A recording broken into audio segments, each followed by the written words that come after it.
Video ini merupakan konten edukasi dan informasi umum. Materi yang disampaikan tidak dapat dijadikan sebagai dasar diagnosis, terapi, atau tindakan medis. Penilaian dan penanganan medis harus dilakukan melalui konsultasi langsung dengan dokter sesuai kondisi masing-masing individu. Selamat pagi, Sobat Healthy. Sampai jumpa di acara Pojok Obgyn, Departemen Obstetrik Ginekologi, Rumah Sakit Cipto Mangunkusumo, dan juga Fakultas Kedokteran Universitas Indonesia. Bersama saya, Dr. Gita Pratama, spesialis obstetrik ginekologi. Prof. Muharam. Kita akan bincang-bincang ya, Prof, ya, tentang program bayi tabung. Baik, Prof. Apa kabar, Prof? Sehat? Sehat. Alhamdulillah ya, Prof, ya. Mungkin kita bahas dari apa sih sebenarnya, Prof, yang disebut dengan program bayi tabung? Ya, dengan fertilasi in vitro atau bayi tabung adalah pembuahan dari sperma dan sel telur dilakukan di luar tubuh ibunya. Jadi dilakukan di laboratorium berarti, Prof, ya? Akan dibantu oleh embriologis berarti, Prof, ya? Iya. Baik, mungkin sebelum kita masuk ke programnya sendiri, kita bicarakan indikasinya dulu, Prof. Apakah semua pasien atau semua pasangan suami istri yang menderita infertilitas itu harus bayi tabung atau bagaimana, Prof? Ya, jadi indikasi masuk ke dalam program bayi tabung, yaitu kita bagi atas indikasi pria, ya, dan indikasi dari istrinya, dan kadang-kadang meliputi keduanya ya. Untuk pria biasanya pada pasien-pasien yang mengalami azoospermia yang sperma 0, atau juga oligospermia yang berat, yaitu kalau jumlah spermanya di bawah 1 juta per mili.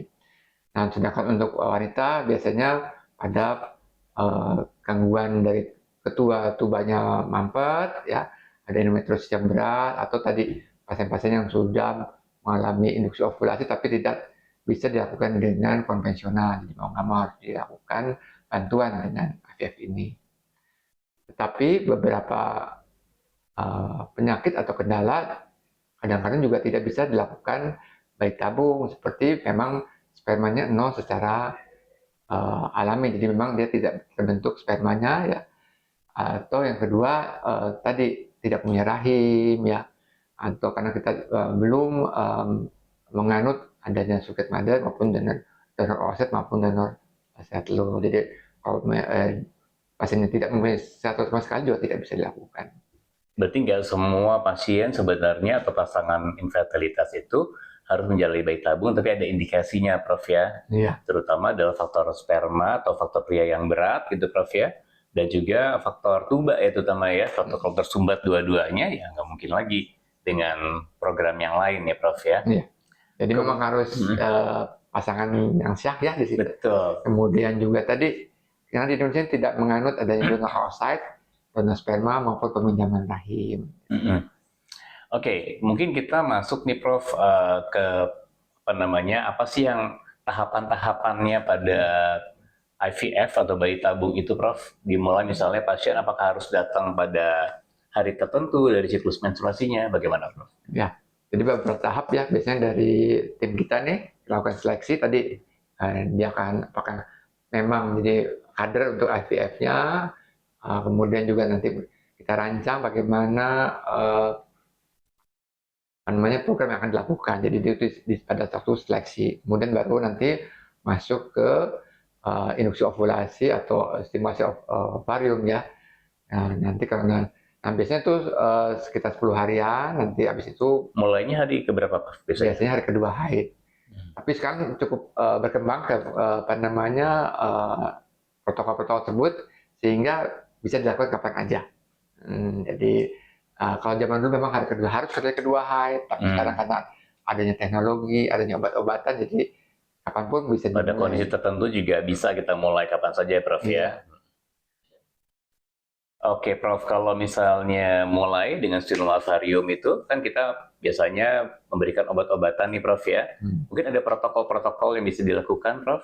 Iya, memang untuk program bayi tabung ini pada prinsipnya ada 2 protokol, yang itu protokol panjang dan protokol pendek. Memang zaman dulu awal-awal IVF itu ditemukan, paling sering dilakukan protokol panjang, memang karena memang obat-obatan saat itu terbatas dengan agonis. Sekarang bertemunya dengan antagonis ini, timbul protokol-protokol yang baru seperti protokol pendek, antagonis, maupun sekarang ada yang disebut PPOS atau progesterone preparation of stimulation. Jadi nggak cuma itu aja, jadi itu. Tapi pada prinsipnya yang saat ini sangat digemari oleh para center-center IVF itu antagonis protokol ya. Biasanya dimulai dengan pemberian FSH rekombinan, nanti setelah mulai terbentuk folikel-folikel di atas 13 mili baru dikasih antagonis ya, agar tidak terjadi prematur dari ovulasi ya, atau tadi sehingga tadi tetap terjaga antara pertumbuhan folikel dan terhindarnya adanya ovulasi sebelum dilakukan pengambilan sel telur. Jadi protokol-protokol tersebut ya memang bertujuan untuk supaya telur atau folikel yang tumbuh tuh banyak ya Prof ya? Dan berkualitas. Berkualitas. Jadi juga cuma banyak tapi berkualitas, sehingga kemungkinan untuk mendapatkan embrio-embrio yang kualitasnya bagus juga besar ya Prof ya? Iya. Oke, mungkin ada obat khusus Prof. Jadi setelah terbentuk folikel yang besar-besar itu, bagaimana kita mematangkan telur-telur tersebut sehingga kemudian nanti bisa mendapatkan telur-telur yang berkualitas bagus. Ya, biasanya pada saat melakukan kontrol stimulasi itu target kita sampai kurang lebih 18 mm ya. Kalau bisa ada 3 buah folikel di sana, nah kalau udah didapatkan 18 mm, baru nanti dokternya akan melakukan trigger ovulasi ya. Nah, bermacam-macam nih trigger juga sekarang. Kalau zaman dulu cuma HCG aja. Sekarang nih ada disebut rekomend HCG, ada disebut juga memakai agonis ya, sehingga tadi komplikasi-komplikasi yang terjadi makin dikurangi. Nah, kalau udah disuntik biasanya 36 jam kemudian akan dipanen ya, dengan penyedotan dengan jarum yang sangat halus, kemudian juga dengan tekanan yang tertentu sehingga didapatkan sel-sel telur yang akan kita pertemukan nanti dengan sperma-sperma yang sudah dilakukan persiapan. Berarti pengambilan telur ini membutuhkan anestesi ya Prof ya, karena kan pakai jarum ya. Pasti pasien juga nggak nyaman kalau nggak ada anestesi ya Prof. Tapi apakah pasien bisa langsung pulang setelah melakukan prosedur Avum Pick-up ini Prof? Iya, memang untuk di RCM kita kebanyakan memakai anestesi, tapi nggak menutup kemungkinan sih kalau tahan ya dengan obat dengan analgetik sedikit ya, kalau cuma 1-2 mungkin bisa. Kalau telurnya sedikit ya Prof ya, mungkin nggak. Kalau misalnya banyak kita ya mau nggak mau biar nyaman ya Bu ya. Nanti karena ini prosedurnya one day care bisa langsung pulang, tapi tetap harus diawasi jangan sampai ada perdarahan. Kalau misalnya tiba-tiba pusing ya mau nggak mau harus cepat ke dokternya gitu. Kalau dari mulai suntik pertama tadi Prof yang biasanya dilakukan pada saat menstruasi itu sampai kemudian pengambilan telur itu berapa hari Prof biasanya? Biasanya sekitar 14 hari ya. Rata ya, meskipun biasanya penyuntikan 10 hari atau 9 hari, nanti pas panen telur hari ke-13 atau hari ke-12 ya gitu. Oke. Jadi sekitar maksimal 14 hari Prof ya, 10-12 hari, yang rata-rata 14 hari maksimal. Kemudian kalau setelah dapat telur nih Prof, apa sih proses yang terjadi di laboratorium? Tadi mungkin kita di awal ngomong bahwa telur itu akan dibuahi oleh sperma. Kemudian apa yang proses yang dilakukan setelah itu Prof? Ya, nanti biasanya dilihat ya dari awal apakah nanti metodenya bisa konvensional IVF, jadi satu sel telur ditabur atau 1.000 sperma, atau kalau misalnya ada masalah, misalnya spermanya agak lemah atau sel telur sangat sedikit atau rapuh, bisa kita lakukan dengan menggunakan teknologi ICSI ya, jadi diinjeksi sperma itu ke dalam sel telur. Nanti juga, nah setelah itu baru akan dipantau nih 3-5 hari ya, jadi atau blastula sesuai dengan perkembangan dari sel telur yang akan dipantau oleh para embriolog ya.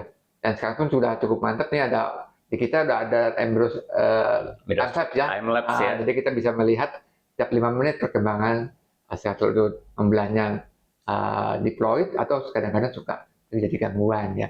Sebagai menseleksi apakah embrio itu bagus atau tidak ya.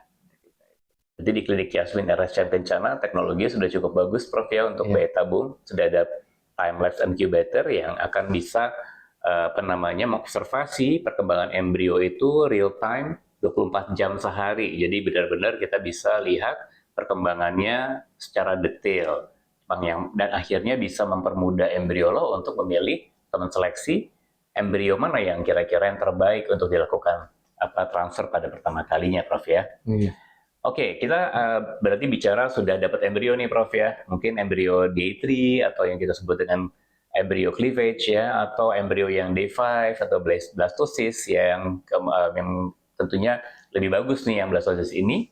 Apakah pasien itu langsung bisa dilakukan transfer atau bisa juga menunggu sampai kemudian mungkin menstruasi berikutnya karena misalnya pasien nggak mau ditransfer langsung nih Prof, mungkin masih kondisinya kurang nyaman akibat dari pasca tindakan, atau misalnya memang pasien mau diperiksa pemeriksaan yang lain seperti PGT gitu. Iya, jadi saat ini di dunia lebih cenderung orang untuk melakukan transfer embrio setelah dilakukan pembekuan ya, karena dengan adanya stimulasi, adanya pemberian obat protein yang cukup tinggi, apalagi dengan hormon yang berkembang cukup tinggi itu akan mengganggu sedikit pertumbuhan dari endometrium, sehingga sekarang orang lebih suka dengan penanaman pasca beku embrio. Frozen embryo transfer ya Prof ya? Ya, biasanya dilakukan paling sekarang juga senang blastosis freezing ya gitu. Nah, sedangkan untuk beberapa kasus bisa dia ada keguguran berulang, ada thalassemia ya. Nah, kita atau tadi beberapa kali gagal karena embryo kurang bagus. Nah, kita juga mempunyai teknologi PGT ya, dia kita PGT-A ya, juga kita mulai ke arah PGT-M ya. Pasien-pasien pasangan mempunyai thalassemia pun kita bisa melakukan seleksi sehingga tidak terjadi embrio-embrio yang mempunyai thalassemia major ya. Jadi kalau major kan jadi keguguran terus ya, fatal untuk akibat pasangan. Nah, itu teknologi itu, sehingga nanti pas kita lakukan transfer benar-benar pasien yang tidak hanya secara fisik bagus tapi juga secara genetik juga bagus. Oke, berarti PGT atau pre-implantation genetic testing ini bisa menambah ya Prof ya seleksi terhadap embrio tadi ya. Yang pertama yang PGT-A itu Prof ya, yang untuk PGT-A atau A itu aneuploidy ya, aneuploidy. Aneuploidy itu artinya kelainan dari struktur kromosomnya Prof ya. Kalau yang tadi Prof bicara tentang thalassemia, berarti itu PGT-M ya, yang monogenik ya Prof ya, untuk melihat gen-gen tertentu yang mungkin terganggu. Yang biasanya ada indikasi ya Prof ya, riwayat pada misalnya pada orang tuanya atau anak yang pertama atau sebelumnya ya. Namun di klinik Yasmin kita memang baru ada PGT-A si Prof ya, sedang berupaya untuk mengembangkan nih PGT-M ya. Mudah-mudahan kalau udah PGT-M kita akan berikan kabar pada sobat sehat ya. Iya. Dan juga untuk pasien-pasien yang spermanya kurang bagus, kita juga punya teknologi IMSI ya, diperbesar ya. Betul. Cukup baik kita melihat sperma-sperma itu sehingga mana yang baik untuk dilakukan ICSI tadi. Dengan IMSI itu kita bisa memperbesar ukuran sperma itu sampai 6.000 kali ya Prof ya. Jadi benar-benar strukturnya bisa terlihat jelas, sehingga embriolog akan mudah untuk memilih embrio mana yang bagus, sperma mana yang bagus atau normal, mana yang tidak. Ini terutama adalah pada pasien-pasien dengan masalah sperma yang kurang bagus, itu sangat bermanfaat ya. Dan ini akan teknik PGT-A, time lapse, PGT-A, kemudian juga IMSI itu tersedia di klinik Yasmin RSCM Kencana, dan ini akan meningkatkan juga angka kehamilan pada pasien-pasien menjalani bayi tabung. Nah, kemudian Prof, bagaimana sih kualitas dari embrio? Apakah itu penting Prof dalam program bayi tabung ini?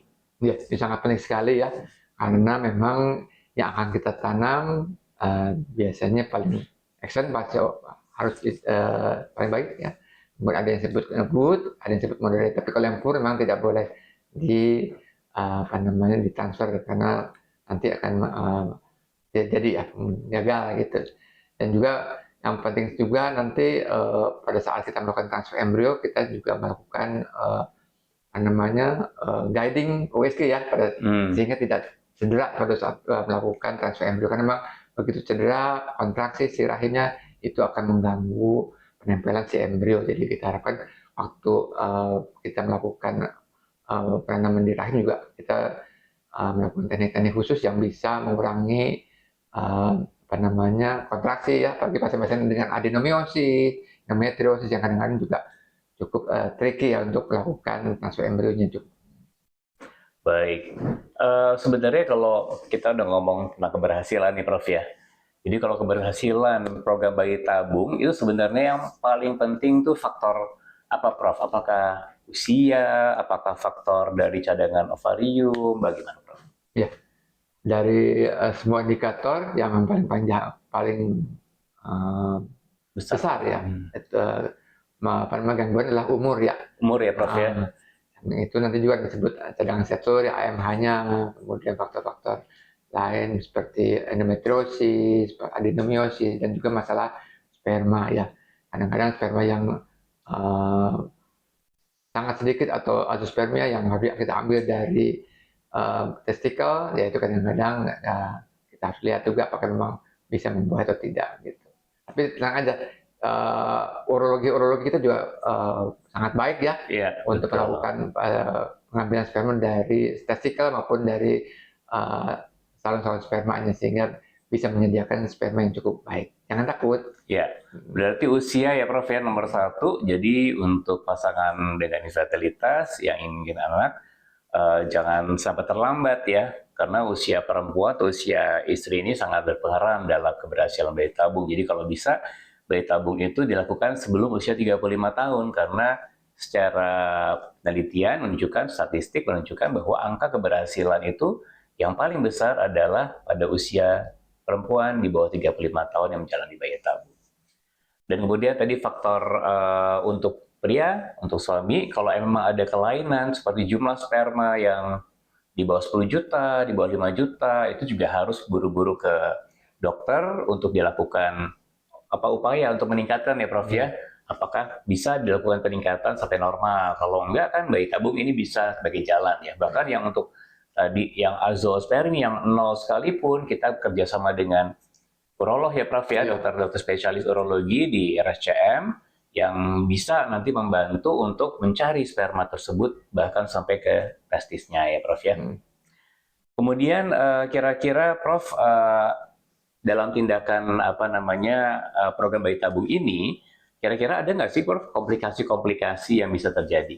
Ya, yang kita takutkan untuk pasien-pasien yang hiperresponder biasanya OSS ya, sindrom ovarian hiperstimulasi. Jadi si cairan dari intersel vaskuler keluar dan di ekstravalular, jadi penumpukan cairan bisa di rongga perut, kadang-kadang juga bisa di paru-paru, dan sehingga kita harapkan program kita ini tidak ke sana. Jadi memang tadi waktu seleksi, waktu pemilihan obat, protokol yang mana akan dilakukan, kemudian apakah harus transfer atau tidak, itu akan dibicarakan pada saat kita melakukan persiapan untuk IVF ini. Gitu. Tindakan OPU sendiri juga bisa ada komplikasi pendarahan atau infeksi ya Prof ya. Kemudian kehamilan yang artinya multiple, kehamilan ganda ya Prof ya, kembar atau triplet kalau dimasukkan lebih dari 2 embrio. Kemudian kehamilan ektopik juga bisa terjadi ya Prof ya. Iya. Dan bicara tentang ini Prof, jumlah embrio, biasanya yang disarankan tuh berapa embrio sih Prof yang dimasukkan ke dalam atau ditransfer ke dalam rahim perempuan? Makasih. Jadi memang secara internasional juga sebaiknya single embryo transfer ya. Kita harapkan ke sana, memang apalagi kita udah satu Prof ya kalau bisa ya. Itu masuk sih, mau nggak mau kita harus satu aja, karena kalau makin banyak kan tadi kalau kembar ya memang sih kadang-kadang beberapa pasien kita suka kembar, tapi sebenarnya menjadi peningkatan morbiditas dari risikonya tinggi ya Prof ibu maupun si bayinya ya. Oke, jadi sebaiknya 1 maksimal 2 ya Prof ya, jangan sampai kalau bisa jangan 3 ya dimasukkan. Oke, saya rasa ini juga itu ya, tim kita tuh komplit ya. ada dokter gizinya, jadi untuk pasien-pasien PCOS, gemuk bisa langsung kita persiapkan. Karena memang untuk hamil itu butuh persiapan kurang lebih 3 bulan ya. Jadi kan usahakan kalau gemuk diperbaiki dulu. Kalau misalnya tadi oligospermia, kita punya androlog yang berkualitas, Prof. Silvi ya. Betul, Jadi androlog kita ya. bisa naikkan spermanya, kita potensiasi dulu ya. Kemudian kalau misalnya stres nih, kadang-kadang suka stres ibu-ibu, kalau misalnya mau program, betul, Prof. kita juga punya psikiater yang handal, jadi bisa melakukan edukasi dulu, sehingga biasanya paling stres pada suntik, pada saat pengumuman itu biasanya stres sih. Nah, kita adakan pertemuan sehingga menunjang kesehatan mental kita, jadi selalu tegar ya, selalu optimis dalam melakukan program bayi tabung ini. Akupunktur juga ada, Prof. Ya, akupunktur yang cukup bermanfaat lah ya untuk program bayi tabung. Dan terakhir mungkin saya juga menjelaskan bahwa Klinik Yasmin di RSCM Kencana tidak hanya menangani pasien-pasien dengan infertilitas, Prof ya, tapi ini merupakan one stop service untuk kesehatan reproduksi perempuan. Jadi kita juga menangani pasien-pasien dengan gangguan menstruasi, kemudian pasien dengan endometriosis, polycystic ovary syndrome, atau sekarang namanya polyendocrine metabolic syndrome atau PFOS, keguguran berulang, kelainan ginekologi ke remaja, bahkan sampai preservasi fertilitas. Jadi jangan ragu ya Prof ya untuk datang ke Klinik Yasmin di RSCM Kencana. Oke, ditunggu semuanya. Salam baris 2 ya. Salam baris 2.